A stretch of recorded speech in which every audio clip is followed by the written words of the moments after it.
ist dem Feind gelungen, die Front in breiter Formation zu durchbrechen. Im Süden hat der Gegner Zossen genommen und stößt auf Stahnsdorf vor. Der Feind operiert jetzt am nördlichen Stadtrand zwischen Frohnau und Pankow. Und im Osten ist der Feind bis zur Linie Lichtenberg-Marsdorf-Karlshorst gelangt. Mit dem Angriff Steiners wird das alles in Ordnung kommen. Mein Führer, Steiner konnte nicht genügend Kräfte für einen Angriff massieren. Der Angriff Steiner ist nicht erfolgt.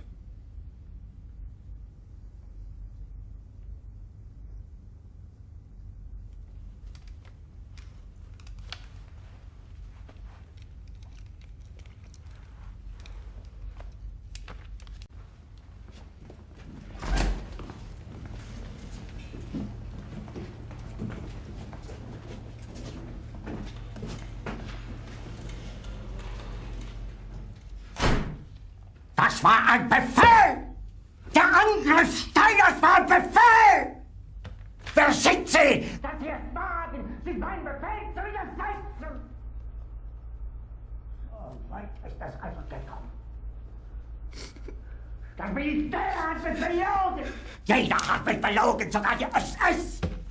Die gesamte Generalität ist nichts weiter als ein Haufen niederträchtiger, treuloser Feiglinge! Mein Führer, ich kann nicht zulassen, dass die Soldaten, die für Sie verbringen... Nicht als Feiglinge! Verreiter, Versager!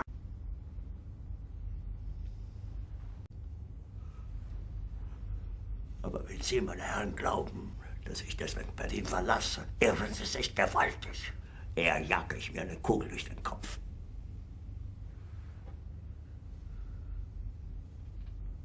Tun Sie, was Sie wollen.